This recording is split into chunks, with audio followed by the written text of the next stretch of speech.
Bonjour à tous, c'est le quatrième rendez-vous des conférences de l'avenir, nous voit pile à l'heure. Voici une très bonne nouvelle, il est 18h59 et on respecte le principe à Saint-Raphaël, la ponctualité c'est la ponctualité. Alors petite surprise pour ce rendez-vous, vous voyez vraisemblablement apparaître sur vos écrans Nicolas Bouzou qui est au milieu d'un champ et qui va animer avec moi ce soir ce quatrième rendez-vous autour d'Aurélie Jean et de son ouvrage de cette collection. Et après, je vous rappelle le fonctionnement de ces conférences de l'avenir. On est en partenariat entre l'Express, Humain6, les éditions de l'Observatoire et donc cette collection et après, et la ville de Saint-Raphaël, que vous connaissez notamment pour les rencontres de l'avenir.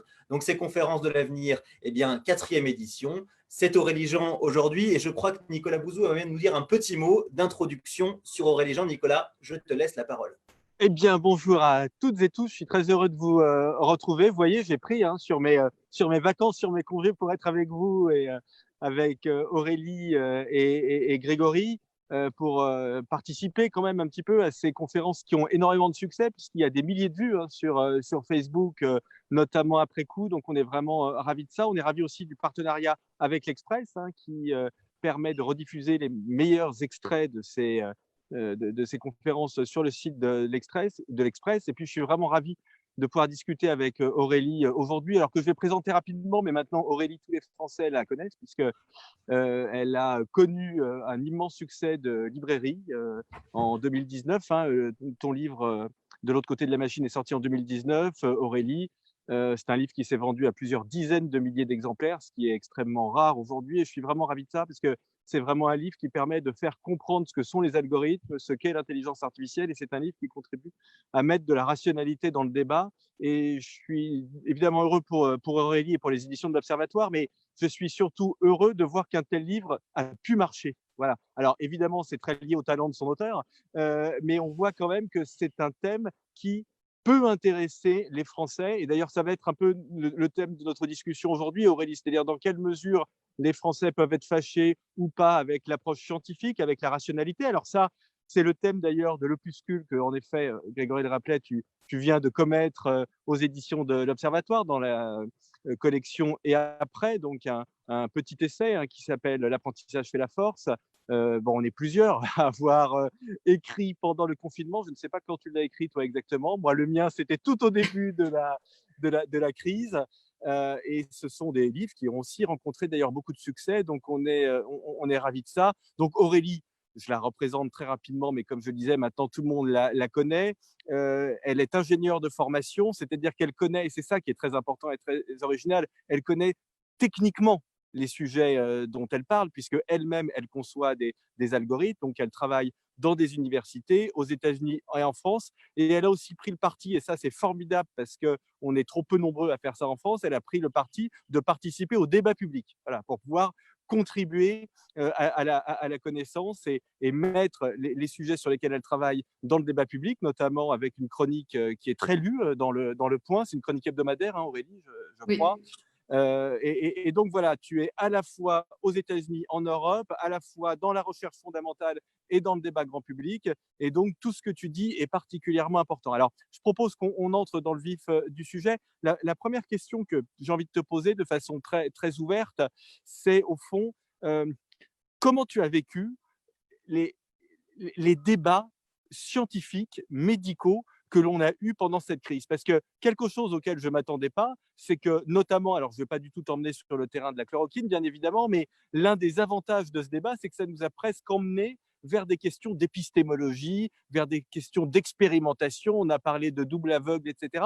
Au fond, est-ce que tu penses que cette période, elle a brouillé considérablement les repères, ou est-ce qu'au contraire, tu considères finalement qu'elle a pu permettre aux Français de s'intéresser davantage à la science? Alors en fait, je te remercie déjà et je remercie la ville de Saint-Raphaël et tout le monde pour ce bel exercice d'échange pour nourrir le débat public. Alors en fait, moi, je ne l'ai pas si bien vécu que ça. En fait, c'est pour ça que j'ai écrit ce petit essai lorsque mes éditeurs m'ont contacté, et qui sont aussi des éditeurs, donc, pour écrire ce petit essai. J'ai tout de suite dit oui, parce que c'était une manière pour moi de réparer une certaine injustice envers les sciences et le débat scientifique de manière générale, puisqu'en fait, durant cette crise, en tout cas ce confinement, on a vu beaucoup d'informations être partagées sur les réseaux sociaux, dans la presse aussi, il ne faut pas l'oublier, et des informations qui floutaient le débat au lieu de l'éclairer. À part, bon, il y a quelques médias quand même qui ont fait un énorme travail de recherche et de traduction de manière intelligible, en fait, le débat scientifique qui était en cours, mais c'est quand même, on était un peu perdu. Et en fait, je pense que ça fait du mal à la science et moi-même, en fait, dans ma pratique. Alors moi, je fais du développement algorithmique au sein d'une activité de conseil et au sein d'une recherche appliquée, donc pas fondamentale, mais appliquée. Et c'est vrai que encore aujourd'hui, que ce soit dans mon travail ou dans ma vie tous les jours, j'utilise en fait ce qu'on appelle la méthode scientifique, ce que tu as introduit en fait, Nicolas, qui est une méthode en fait qui s'appuie sur 4 piliers et que j'explique dans le livre. Donc il y a l'observation, l'expérimentation, le raisonnement logique et l'usage de la théorie. Et lorsque tu utilises ces 4 piliers, ça te permet de résoudre des problèmes, de comprendre des phénomènes. Et donc ça, c'est ce qu'on fait en tant que scientifique, qu'on soit dans les sciences dures, les sciences molles, les sciences sociales, les sciences humaines, peu importe. Et en fait, cette méthode peut être appliquée au quotidien, dans nos vies de tous les jours. Et moi, en fait, elle m'a permis, en tout cas à moi, de pouvoir suivre les débats de façon avec un esprit critique assez affûté sur la chloroquine en l'occurrence, comme tu l'as dit, parce que n'étant pas médecin, je suis incapable de dire si la chloroquine est efficace ou pas, mais par contre, je suis capable, par mon esprit critique, d'aller lire des articles scientifiques, en tout cas d'aller comprendre ce qui est dit, d'aller confronter les incohérences et pouvoir souligner parfois des faiblesses dans les arguments pour pouvoir non pas avoir un avis, parce que l'idée n'est pas d'avoir un avis, mais en tout cas de souligner des faiblesses d'argumentation pour ouvrir à d'autres idées. Non. Alors, est-ce que ça signifie au fond ce que tu es en train de nous dire que euh, tout honnête citoyen, comme on disait au 19e siècle, devrait avoir des bases de méthodologie scientifique pour comprendre les termes du débat public? Moi, je crois que oui, c'est quelque chose que je défends en fait dans le petit essai. C'est pour ça que je parle de l'apprentissage fait la force, parce que Oui. j'explique en fait que durant cette crise, on a appris, on a été forcé à apprendre dans des conditions extraordinaires, donc sortant de l'ordinaire, et qu'en fait, il y a des méthodes pour ça. Et la méthode scientifique, comme tu le dis, et pour moi, enfin, j'en suis persuadée, est un moyen pour éviter en fait de tomber dans la passion, d'éviter d'avoir peur, d'être dans une situation anxiogène, qui était la situation dans laquelle nous étions durant ce confinement et toujours actuellement, il faut le dire, dans cette crise économique et sanitaire. Et donc, c'est vrai que oui, je crois beaucoup en fait à la méthode scientifique appliquée à tout le monde, que tout le monde puisse utiliser, s'approprier, l'utiliser à sa manière. Certains vont plus porter vers l'expérimentation, d'autres vers plus le raisonnement en fonction de leur sensibilité. Mais c'est une méthode en fait qui, lorsqu'on la conceptualise de la sorte, on peut en tirer beaucoup plus de bénéfices pour mieux apprendre, mieux cerner le vrai du faux, souligner des incohérences. Et encore une fois, le but n'est pas de développer un avis, c'est pas le but. Le but, c'est d'avancer dans le débat et d'essayer de s'éclairer soi-même dans ces discussions. En tout cas, dans le cas du confinement, c'était autour de la chloroquine et plein d'autres choses, hein, parce qu'on a vu aussi beaucoup de théories du complot ressortir, comme l'idée que le virus aurait été créé dans un laboratoire, etc., etc. Donc des choses comme ça. Donc, ça veut dire que tu utilises à titre personnel, pour toi, tu utilises la méthode scientifique, la même que Oui. celle que tu utilises quand tu dois résoudre des problèmes dans le cadre d'une recherche, par exemple, ou dans le cadre d'un problème qui t'est posé dans ta société de conseil par une entreprise. Tu vas utiliser ça aussi pour toi quand tu lis la presse et quand tu as envie de réfléchir à un sujet. Est-ce que tu l'utilises aussi, cette méthode, pour réfléchir à des questions de sciences sociales? Par exemple, la relance. Qu'est-ce qu'il faut faire en matière de relance? Sujet dans lequel Oh tu là es très là. impliqué. Non, non, Alors, je ne te demande pas ce qu'il faut faire en matière de relance, encore que je suis sûr que mais tu as est-ce un que j'y avis réfléchis? parfaitement éclairé, mais est-ce que cette méthode, elle vaut aussi pour des Écoute, questions en qui ne sont fait, pas des questions qui ont en trait fait aux sciences dures? si, en fait, tu as entièrement raison. C'est-à-dire que c'est une méthodologie qui s'applique à tout. Ouais. L'idée peut être soit de trouver une solution à un problème, soit de réfléchir au problème, ce qui est très différent, hein, pour moi. D'accord. C'est-à-dire que moi, je suis incapable de trouver une solution à un problème social. Enfin, en tout cas, je ne me considère pas apte. Je peux réfléchir, je peux apporter des éléments, mais je ne suis pas forcément la plus apte, la meilleure dans la position pour faire ça. Mais en tout cas, je peux réfléchir au problème. Et par exemple, pour te donner une petite idée, c'est que moi, j'ai identifié, donc rappelle-toi, je t'ai dit, il y avait 4 piliers, hein, Oui. observation, expérimentation, raisonnement logique et usage de la théorie. Moi, on a tous des piliers forts et des piliers faibles dans notre méthode. Moi, je connais mes piliers faibles. et que je travaille même dans ma vie de tous les jours, c'est l'observation.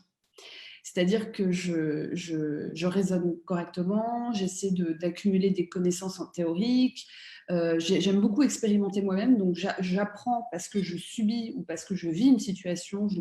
Mais l'observation, en fait, c'est quelque chose que je travaille, car j'ai tendance, en fait, en tout cas, il y a encore quelques années, à observer de manière grossièrement. C'est quelque chose que j'ai identifié quand j'ai fait ma thèse, quand j'ai commencé ma thèse il y a 15 ans. Voilà, très longtemps.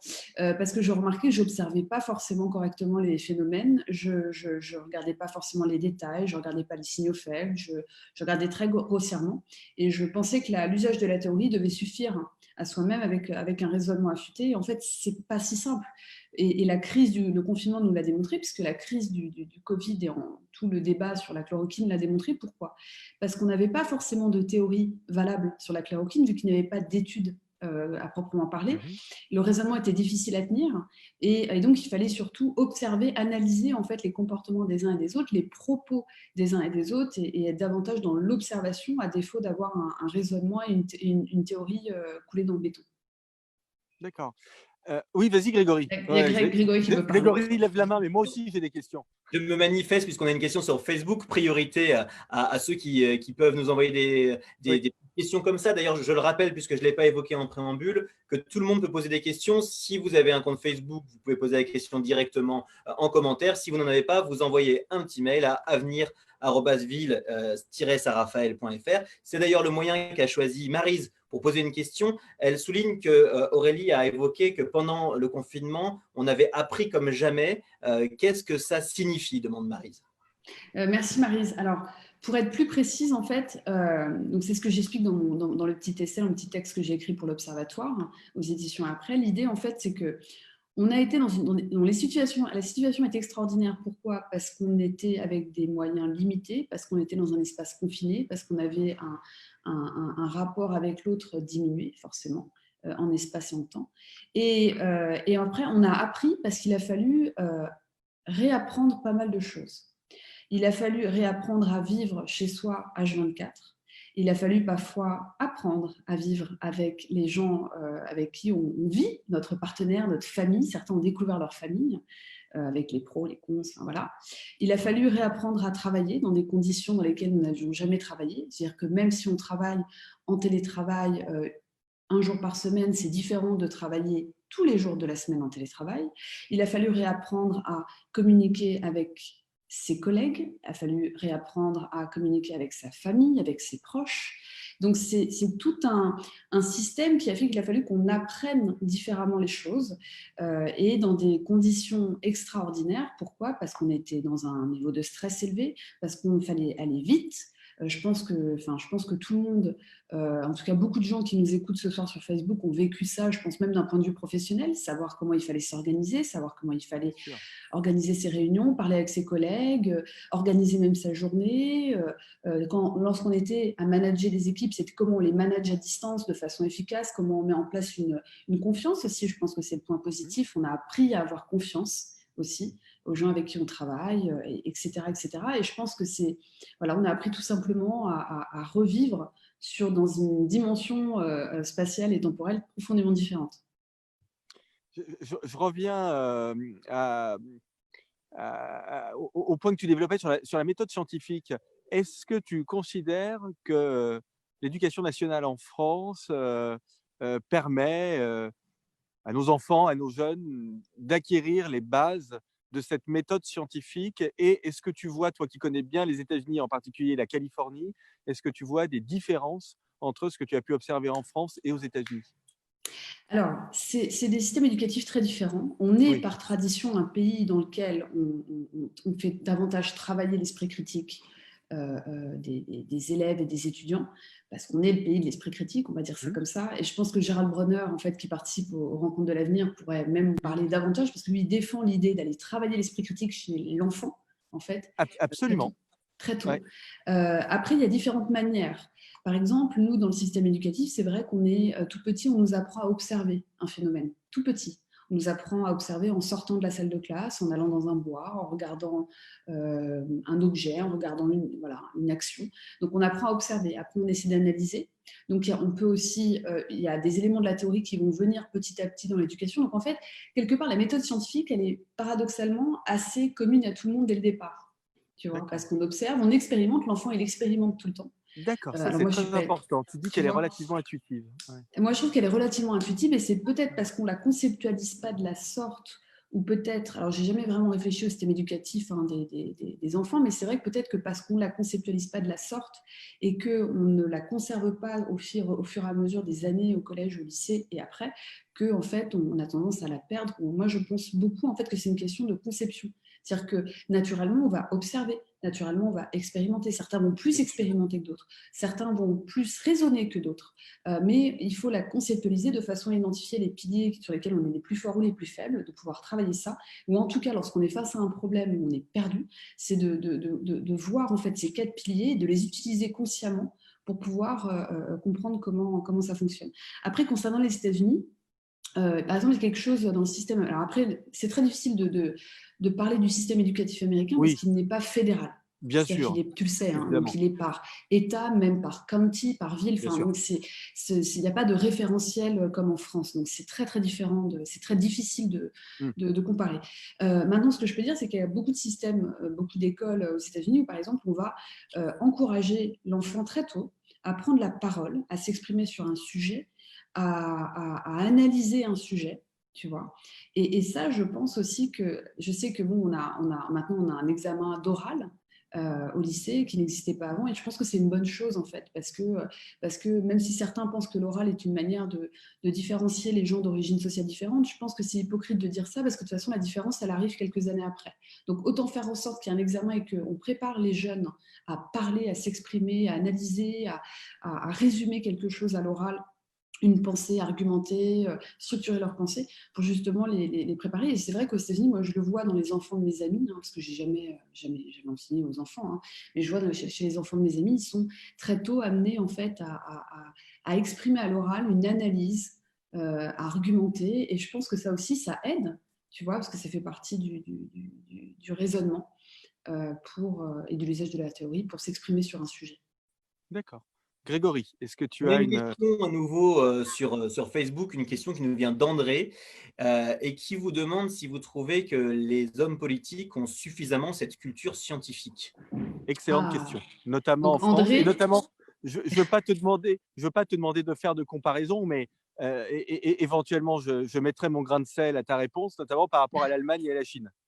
alors l'Allemagne, la Chine, je peux pas. Je peux parler des États-Unis si tu veux. Mais alors André, merci, parce qu'en fait, j'en parle justement dans mon Oui, texte où je dis que les politiques devraient développer davantage leur culture scientifique, qui, je pense, alors la culture scientifique diminue chez tout le monde à travers le monde entier. Hein. C'est pas quelque chose proprement français ou propre aux politiques, mais c'est vrai qu'en fait, moi, je regrette qu'il y ait un manque de culture scientifique chez les politiques, et je pense non, que attends, si… Aurélie, arrête-toi un tout petit peu là-dessus. Là, tu dis qu'il y a quand même quelque chose de très important. Tu dis que la culture scientifique, déjà, globalement, elle diminue dans le monde, notamment chez ce qu'on pourrait appeler, enfin, pardonne-moi du terme, mais les élites. Donc ça, c'est quelque chose qu'on retrouve Oui, partout. oui, oui, Pourquoi? oui. Ah oui. Pourquoi? Alors, difficile à dire. Moi, je peux, de mon référentiel à moi, je peux te dire en fait comment je l'ai analysé, en tout cas des gens qui m'entourent, des Oui, élèves, mes collègues, des collaborateurs ou des clients, peu importe. Je pense que c'est tout simplement dû en fait à une sorte de sacralisation des sciences qui s'est fait au fur et à mesure des années, qui font que les gens, euh, les sciences sont forcément compliquées à comprendre et d'accord. elles Ah, font peur. Et d'accord, elles sont, voilà. Et moi, c'est l'impression que j'en ai. d'accord. Ce qui est fort dommage, parce que justement, les sciences, c'est pas forcément. Enfin, moi, moi, je suis un cas bizarre, mais moi, j'ai toujours trouvé les maths plus simples que le français. Mais bon, ça, c'est un cas à part. Mais je pense que les sciences, tu sais, Nicolas, c'est pas. Est-ce que c'est compliqué? Oui, à un certain niveau, mais je pense que tout le monde peut comprendre des bases, tout le monde peut comprendre un minimum.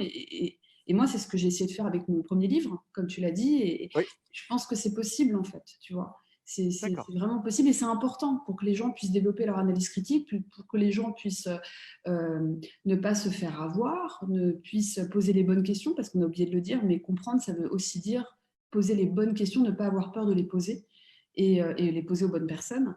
Et donc voilà, donc oui, je pense que la culture scientifique, mais après quand je dis ça, il y a des gens qui me disent oui, mais c'est pareil pour la culture économique, c'est pareil pour la culture littéraire, donc je ne sais pas trop. Ça, je ne sais pas si tu as un Non, avis je pense que là-dessus, Nicolas. je pense que la culture, l'apprentissage de la culture littéraire et économique, tu as tout à fait raison, fait moins peur. Ouais. D'ailleurs, on souffre peut-être du travers inverse, notamment dans le domaine économique, c'est-à-dire qu'au fond, comme ça n'est pas vu, alors ça n'est pas vu comme relevant du domaine de la science, mais c'est même rarement vu comme relevant du domaine de la connaissance. Au fond, heu, les gens considèrent et les politiques considèrent qu'il y a une libre entrée totale sur cette partie-là du marché des idées et donc qu'on peut y avancer des opinions sans avoir travaillé son sujet. Donc, je pense que c'est très différent de la culture scientifique. Du coup, je t'ai interrompu, mais c'était très, très important, me semble-t-il. Donc, du coup, je te laisse terminer de répondre à André. Oui, Est-ce que oui. oui, tu notes une insuffisance de ce type de culture Bah, chez écoutez, nos classes politiques? André, c'est une très bonne question et je pense que oui, après, on ne peut pas faire de généralité parce qu'il y a des Bien sûr. politiques en fait, qui s'y intéressent, des politiques qui ont pour certains des backgrounds scientifiques, d'autres qui comprennent la valeur des sciences, vont s'y intéresser et du coup bien s'entourer. Donc, il y a plein de choses. Après, comparer la France à d'autres pays, je peux parler des États-Unis. Alors, l'administration actuelle n'est pas un bon exemple. Je ne vais pas le commenter, mais par exemple, juste pour que vous ayez une idée, lorsque Barack Obama était président des États-Unis, il avait un CTO, donc nous aussi on a un CTO au gouvernement. Un CTO, c'est un dirigeant technique. Voilà, c'est un Chief Technical Officer. Ouais. Donc, Obama a eu un CTO, donc c'était une femme d'ailleurs, Megan Smith, et qui était technique, puisqu'elle était une ancienne de Google, de Yahoo, ancienne ingénieure, enfin toujours diplômée de l'ingénierie et des sciences au MIT. Donc voilà, donc c'est une pure technique et elle était dans l'administration. Donc il y a aussi cette volonté, en fait, en tout cas, j'avais beaucoup apprécié de la part de Barack Obama de choisir un CTO qui venait du monde technique. Et ce n'est pas toujours le cas, en fait. Et je pense que c'est un problème. Mais ça, c'est un avis, voilà, c'est un de mes nombreux bâtons de pèlerin qui est que les gens qui sont là pour développer des visions techniques et scientifiques pour le pays doivent, les conseillers, les CTO et autres, doivent avoir un minimum de background technique et scientifique pour être capables de pouvoir juger de la pertinence en fait de choses qui se développent, qui se disent et voilà. Bien sûr. Grégory, est-ce que tu as On va dire beaucoup de bien du livre d'Aurélie Jean ce soir. Alors, je vais me permettre de parler d'un autre livre. Quand on parle de tout ça, ça me fait penser à un livre que j'avais trouvé fabuleux qui s'appelait Agir dans un monde incertain de Canon Lascombe-Bart. Je ne sais pas si ça vous parle. Non. L'idée notamment que face aux nouvelles crises que l'on a, aux nouvelles difficultés que l'on a dans nos sociétés qui sont devenues plus complexes qu'avant, il fallait associer les hommes politiques, les experts et aussi les citoyens dans un triangle qui permettait du coup de faire ce que eux appelaient une controverse scientifique. Aurélie, qu'est-ce que tu penses d'une solution comme celle-ci? Alors, le mettre les citoyens, moi j'aime beaucoup. Parce que ça, du coup, ça impose. Alors, je parle d'experts, mais je ne vais parler que des scientifiques, hein, de choses que je suis capable de parler. Si on met en fait les scientifiques et les citoyens, et on a ce sorte de triangle citoyen, scientifique et l'État, enfin, les dirigeants politiques, j'aime beaucoup ça parce que du coup, ça encourage, ça force, ça impose les scientifiques à devoir être clairs, précis et d'avoir un discours intelligible pour tout le monde. Et ça, c'est quelque chose en fait qui n'est pas forcément valorisé. Moi, je n'aime pas trop le mot vulgarisation, par exemple. Je trouve que c'est pas très joli comme mot, donc je parle de démocratisation. Et c'est vrai que si on avait ce triangle-là, ça permettrait du coup, ça motiverait encore davantage les scientifiques à démocratiser leur science et ça forcerait, ça encouragerait les institutions académiques françaises publiques en fait à valoriser ces contributions au grand public qui ne sont actuellement, à mon sens, pas assez valorisées contrairement aux institutions américaines. Après, c'est vrai que pourquoi il faut que les citoyens comprennent comment fonctionnent les sciences, c'est pas tant pour dire non, ce scientifique a tort ou a raison, c'est pas ça l'idée, parce que l'idée n'est pas de développer un avis, mais c'est davantage en fait pour essayer de challenger le scientifique, de challenger le politique, et que le politique puisse aussi également challenger le scientifique. C'est-à-dire que là, on parle beaucoup en fait de méthodologie de travail, de résultats, d'études, mais il y a aussi toute la partie éthique. C'est-à-dire que je pense qu'aujourd'hui, on a un gros débat éthique autour de l'intelligence artificielle. Le dernier débat éthique de la sorte, c'était sur la génétique, la manipulation génétique, toute la recherche sur la manipulation génétique. Et c'est vrai que lorsqu'il y a des débats comme ça, le triangle citoyen, dirigeant politique et scientifique est fondamental parce que si le citoyen ne comprend pas, il ne peut pas éclairer le débat. Le politique prendra des mauvaises décisions. Pire, il prendra des décisions populistes pour satisfaire une opinion populaire en fait, qui n'ira pas dans le sens de la science parce qu'en fait, il rejettera cette science de façon épidermique, ne la comprenant pas. Donc, je pense que c'est un doux équilibre et qui impose à chacun d'avoir des devoirs aussi, autant même de la part du citoyen, le devoir de comprendre et donc le scientifique, le devoir d'expliquer et de transmettre. Alors, on a eu une question d'André avec un E tout à l'heure, et maintenant on a une question d'André avec 2 E. Postulons que ce n'est donc pas la même personne, qui nous interroge à nouveau via le mail avenir@ville-saint-raphaël. Comment est-ce qu'on peut faire pour davantage intéresser les jeunes filles aux sciences? Très bonne question. Alors, c'est une excellente. Et merci André d'avoir posé cette question. C'est une excellente question parce que c'est vrai qu'on ne l'a pas dit, mais déjà, plus généralement, c'est vrai que les jeunes se sont éloignés des sciences. C'est-à-dire que jusqu'au lycée, jusqu'au bac, il y avait la même proportion de filles et de garçons aux sciences. Après le baccalauréat, en fait, il y a les gens soit quittent les sciences, et les femmes en particulier, les jeunes filles. Et c'est un problème. Comment les attirer? Il y a plusieurs manières. Moi, je crois beaucoup à la méthode d'expliquer à quoi ça sert. C'est-à-dire qu'au lieu d'expliquer ce que c'est, d'expliquer how, à quoi ça, comment ça, enfin, à quelles applications peuvent. Voilà. Et donc, typiquement dans les sciences, il y a différents types de personnes. Hein. C'est-à-dire que moi, j'ai fait des sciences parce que ça me faisait marrer, sans véritablement comprendre à quoi allait me servir le calcul tensoriel. Ou, voilà. Bon, sauf un jour, j'ai réalisé à quoi ça servait. Et en fait, je pense qu'on a une occasion formidable aujourd'hui avec l'intelligence artificielle, si on peut parler de ça, c'est qu'en fait, on a tellement d'applications fondamentales ou parfois des dérives où on peut expliquer si on fait les choses bien et si vous faites partie des gens qui vont faire ces choses correctement, on va pouvoir éviter les dérives et d'innover profondément pour améliorer la qualité de vie de l'humain et de tout individu sur cette terre. On va pouvoir attirer davantage de filles. Donc moi, je pense beaucoup à expliquer à quoi ça sert. Et ça marche. Vraiment. Et puis, il y a plein d'initiatives qui existent pour aller montrer des femmes dont on ne parle pas, qui sont des scientifiques, qui sont des grands médecins, qui sont parfois des jeunes étudiantes en sciences, et elles parlent pour essayer de montrer à d'autres jeunes filles ce qu'elles font, comment elles le font et pourquoi elles le font. Et moi, je sais, par exemple, je suis énormément de jeunes étudiantes en sciences sur Instagram. Je le dis ouvertement, j'adore, parce que je trouve qu'elles sont extrêmement inspirantes. Elles parlent de ce qu'elles font, elles parlent de ce qu'elles apprennent. Et puis, il y a des jeunes chercheuses aussi. Il y a des ingénieurs, et puis il y a plein d'autres comptes. Par exemple, je pense à Pourquoi Princesse, qui est un compte que je recommande sur Instagram, qui est un compte qui ne suit pas que les femmes scientifiques, mais qui va suivre des métiers que l'on pense traditionnellement masculins. Donc ça va être pilote d'avion, ça va être reporter de guerre, ça va être scientifique, etc. Donc je pense qu'il y a plein d'initiatives pour aller montrer à ces jeunes filles ce qu'on peut faire avec. Et puis moi, je crois beaucoup aussi à parler aux garçons, parce que moi, les hommes ont été mes meilleurs avocats. Et je pense que si on s'appuie que sur le soutien des femmes pour les femmes, on ne va pas scaler facilement parce qu'on part sur un pool relativement petit, alors que si on dit aux hommes, soutenez les femmes dans les sciences, soutenez vos collègues, soutenez aussi vos camarades de classe, etc. Et en fait, on va aller beaucoup plus rapidement parce que lorsqu'on est dans un environnement où on est soutenu par cette majorité fortement visible, et en fait, on se sent davantage à notre place et du coup, on va rester. Parce qu'il y a cette idée d'attirer, et puis essayer de retenir aussi les jeunes femmes dans les sciences. Ouais. Alors Grégory, il faut que tu aies une question. Juste Grégory, je te laisse mettre du temps à surveiller le temps parce que dans la pièce dans laquelle je suis, je n'ai pas l'heure. Donc je te laisse regarder ça. Tu n'as pas de cadran solaire. Alors j'ai une question qui vient de Slimane sur Facebook. Je la lis en même temps. Elle est un tout petit peu provocatrice, mais je pense qu'on va réagir. Slimane nous dit « Difficile d'avoir un raisonnement, entre parenthèses pour certains, quand il y a des lobbies pharmaceutiques surpuissants qui tiennent les médias comme on tient une canne à pêche. Serions-nous les appâts ?» Voilà la question. Alors Slimane, là je fais travailler ma méthode scientifique, c'est que dans la question il y a un positionnement fort, il y a ce qu'on appelle un statement, voilà, comment on dit, une posture, qui suppose quelque chose en fait, qui suppose qu'il y a un lobby en fait qui va contrôler les médias. Et déjà moi je ne peux pas répondre à cette question parce que je ne peux pas assurer de ce propos dans cette question.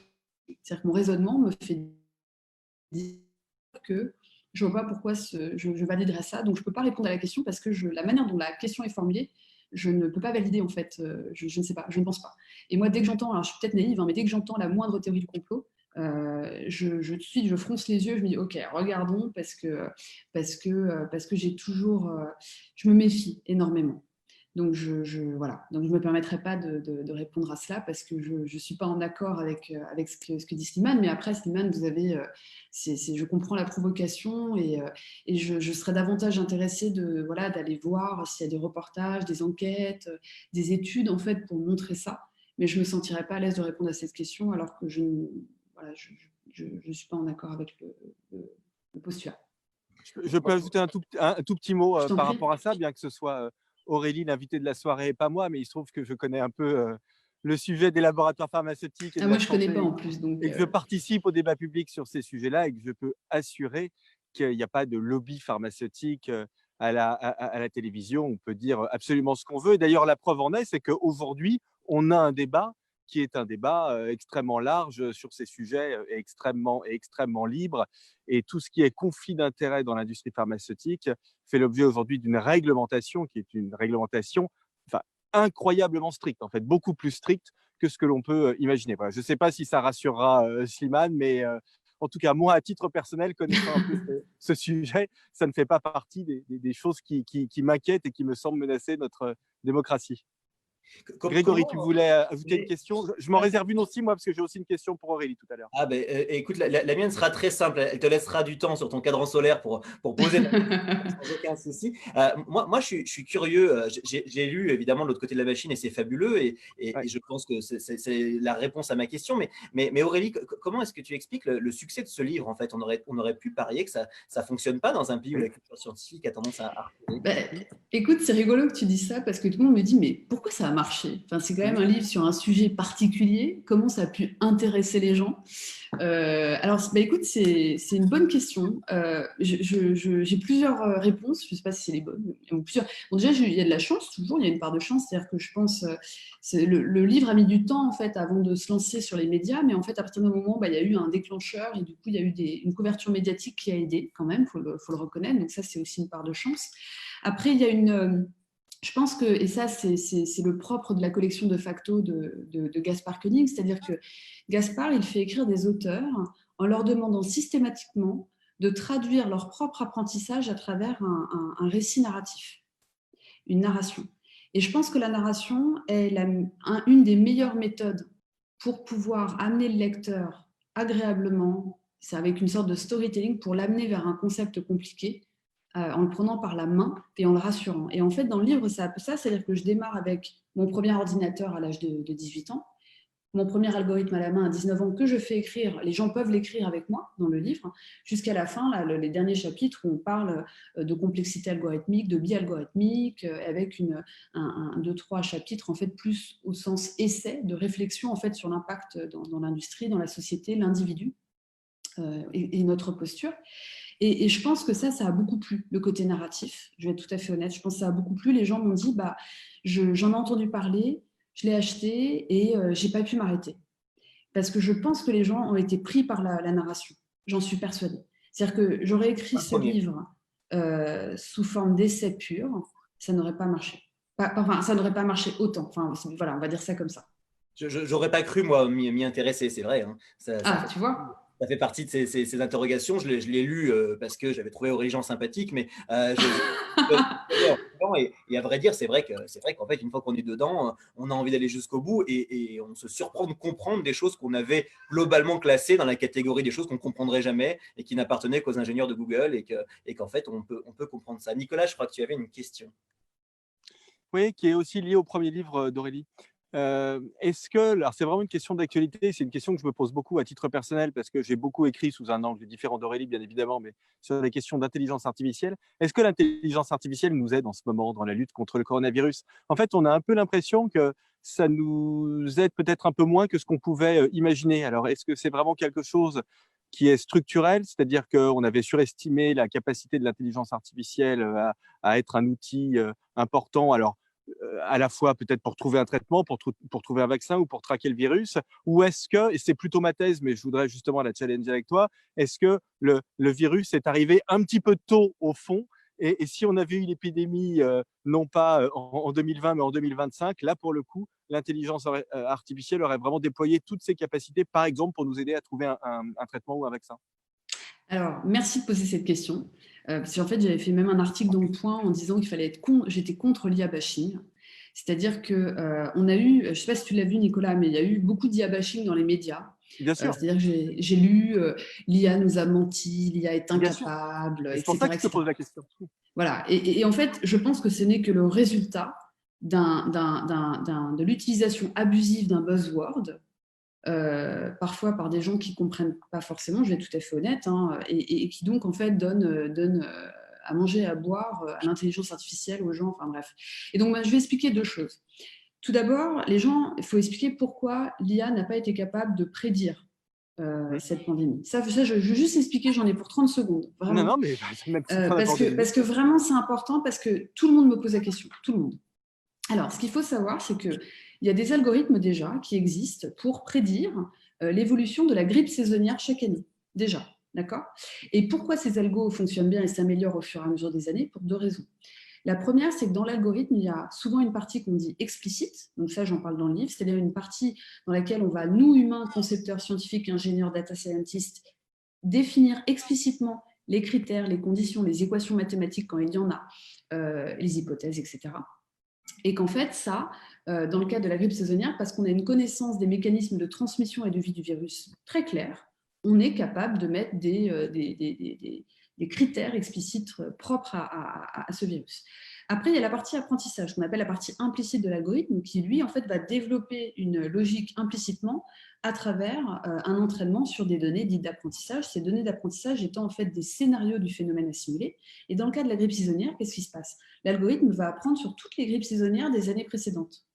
Et donc, l'algorithme est enrichi et qui va pouvoir justement prédire l'évolution de la grippe saisonnière. Et chaque année, on le voit d'ailleurs, on a une carte, on dit, voilà, dans un mois, ce sera comme ça, etc.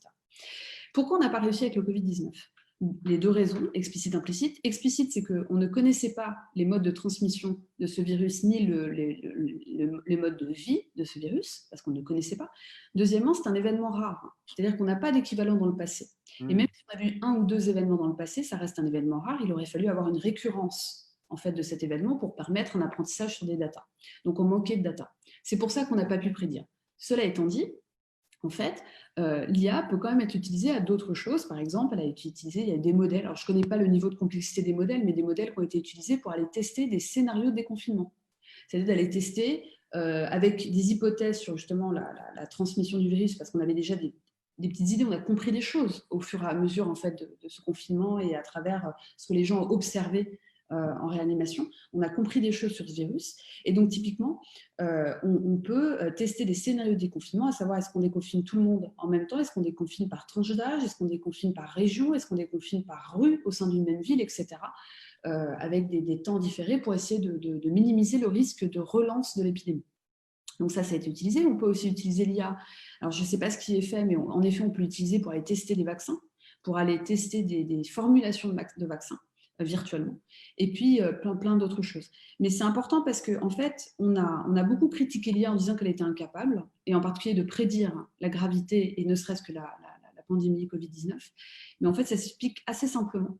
Et en fait, de comprendre pourquoi on n'a pas réussi à prédire ça nous permet de comprendre en fait ce qu'est l'IA, ce qu'est la data, les algorithmes, et de leur fonctionnement, et de pourquoi on a été limité dans le cadre du Covid-19 en comparaison avec la grippe saisonnière où ça marche très bien. On a une question un peu bizarre sur Facebook. Est-ce que je peux vous la poser, même si elle est un peu bizarre ? Allez-y. Vous allez avoir une bonne réponse.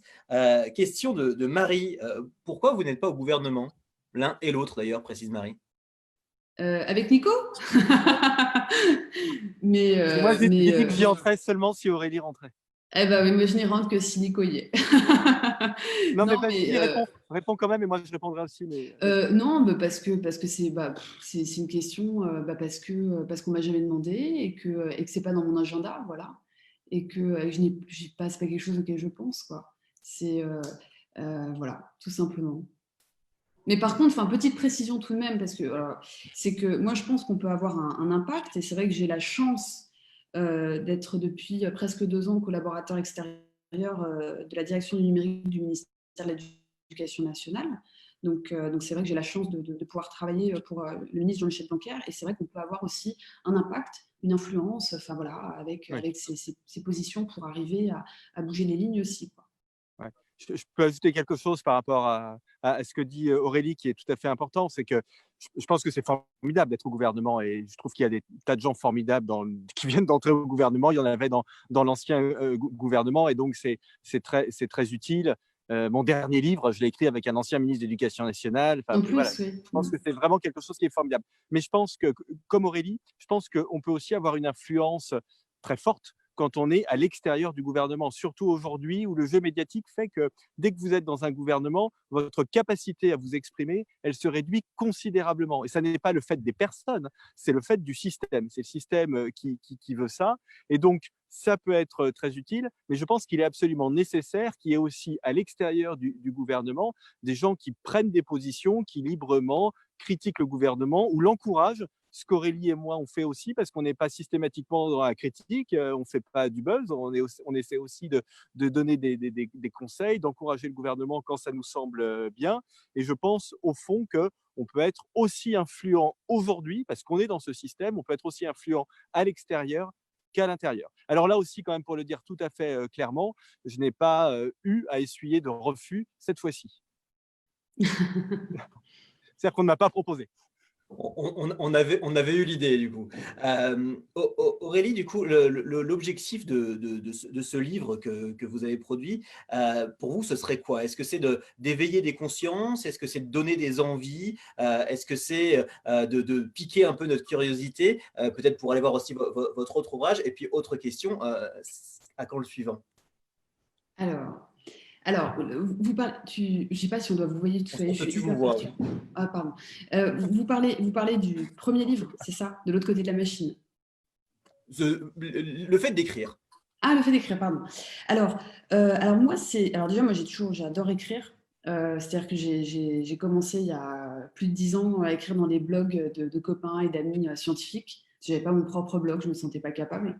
Mais moi, j'ai toujours aimé écrire. Et en fait, pour moi, écrire aujourd'hui pour le grand public de cette manière, c'est un moyen extrêmement puissant pour aller donner les clés aux gens, pour aller leur donner une grille de lecture de ce qui se passe autour d'eux. Vous savez, je dis souvent, et c'est une blague, hein, je le dis à tout le monde, j'envoie les lumières, donc c'est une blague ce que je vais dire, mais je dis souvent, et ça je l'écris dans mon livre, je dis, je veux expliquer ce que je fais pour éviter de me retrouver la tête coupée dans un panier comme Lavoisier. Ah oui, non, tu as raison. C'est-à-dire que, et c'est vraiment sincère, c'est-à-dire que je pense qu'il faut que nous, on explique, en fait, pour éviter, moi, vous savez, j'ai souvent été, les gens parfois m'agressent gentiment, mais par exemple, lorsqu'il y a eu le cas de Cambridge Analytica, on m'a dit, oui, non, mais ça, c'est les gens comme toi, c'est les data. En fait, je dis bah non, moi j'ai rien fait. Enfin, moi je bosse pas pour Facebook, je bosse pas pour Cambridge Analytica. Enfin, vraiment, il y a une grosse confusion. Et après, donc j'essaie d'expliquer. Donc en fait, il y a deux choses. D'une part, c'est important que les gens comprennent pour pouvoir revoir leur posture face aux outils et pour qu'ils deviennent ce que j'appelle moi les meilleurs ennemis. C'est-à-dire qu'ils deviennent les meilleurs ennemis des acteurs technologiques. Pourquoi les meilleurs ennemis? Ennemis parce qu'ils vont les embêter, mais meilleurs ennemis parce qu'ils vont les aider à être de meilleures plateformes, de meilleurs acteurs. Et puis, c'est important qu'ils comprennent pour justement, parce qu'en fait, quelque part, on est quand même dans un pouvoir extrêmement démocratique, c'est-à-dire qu'on se plaint tous, par exemple, d'une plateforme X ou Y, mais en fait, si on arrête tous d'utiliser cette plateforme meurt.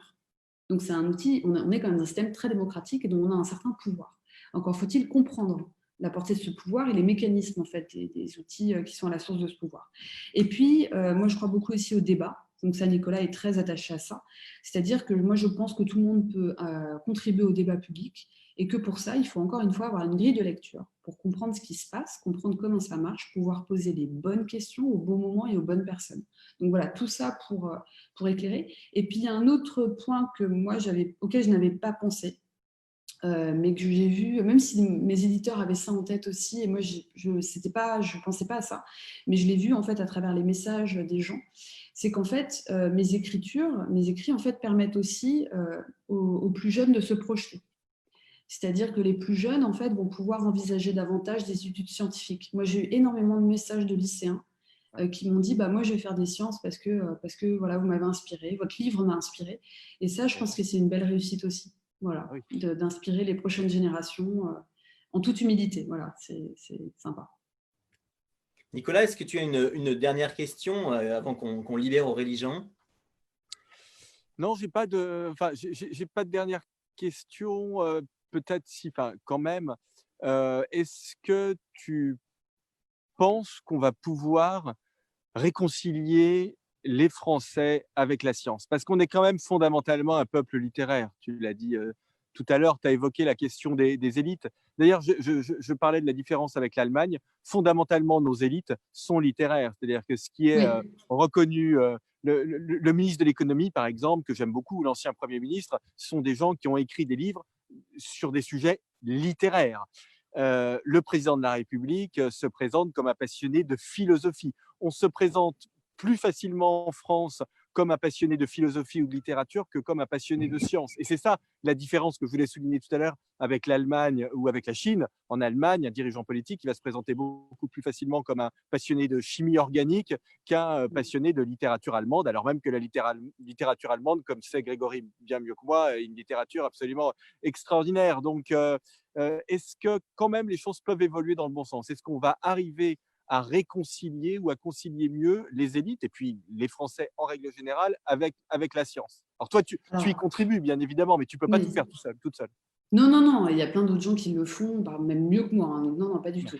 Alors, moi, il y a deux choses. Je pense que ce que tu as dit est important, Nicolas, il faut insister. C'est-à-dire que moi, c'est quelque chose dont j'ai souffert. Donc, ça, je vais en parler assez librement.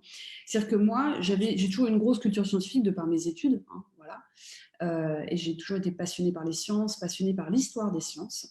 Et c'est vrai que je me souviens de une ou deux remarques que j'ai eues quand j'étais très jeune, j'avais 20 ans, parce que je n'avais pas lu L'étranger de Camus, ou parce que je ne connaissais pas tel auteur français et qu'on m'a un peu prise de haut. Et en fait, mais peut-être que moi, depuis, j'ai lu L'étranger de Camus plein de fois, hein, on s'entend. Hein, mais ce que je veux dire, c'est qu'on m'a prise de haut alors qu'en fait, on ne prendra jamais quelqu'un. Déjà, bon, premièrement, il ne faut jamais prendre les gens de haut, mais par exemple, cette personne en question ne savait pas ce qu'avait fait Antoine Lavoisier, pour reprendre le chimiste Antoine Lavoisier, ou ne savait pas qui était Paul Dirac. Vous voyez ce que je veux dire? Et donc, en fait, il y Bien a, sûr, bien sûr. il y a une sorte j'ai utilisé le mot, une sorte d'arrogance intellectuelle par rapport à la culture littéraire et une sorte de dénigrement en fait de la culture scientifique. Ouais. Et c'est vraiment ce que je ressens. Hein. Et je trouve ça injuste. Et c'est vrai que je pense que oui, les Français peuvent se réconcilier avec les sciences à travers des écrits qui vont démocratiser les sciences. Et on a de grandes personnes en fait en France. Je pense à Étienne Klein, je pense à Joël de Oui, Renel, je pense je sais. à Anis Ayari, qui est un jeune en fait qui fait un jeune data scientist qui a une super chaîne YouTube. Parce que c'est vrai que nous on pense aux écrits, mais en fait tu verrais aujourd'hui, mais il y a des jeunes scientifiques qui ont des chaînes YouTube, qui ont des Tu as comptes raison de le dire. Instagram où ils parlent de ce qu'ils font. Et moi, je trouve ça extraordinaire, quoi, tu Bien vois. sûr.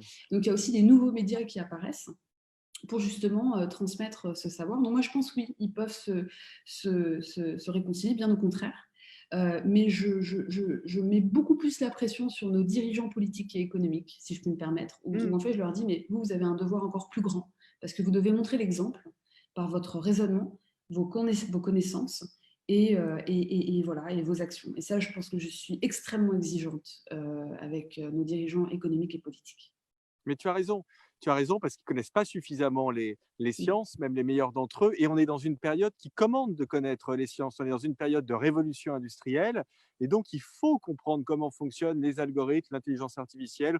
On aurait pu parler des biotechnologies. C'est très important de comprendre ça pour prendre de bonnes décisions politiques, y compris dans des champs Mm. économiques et sociaux.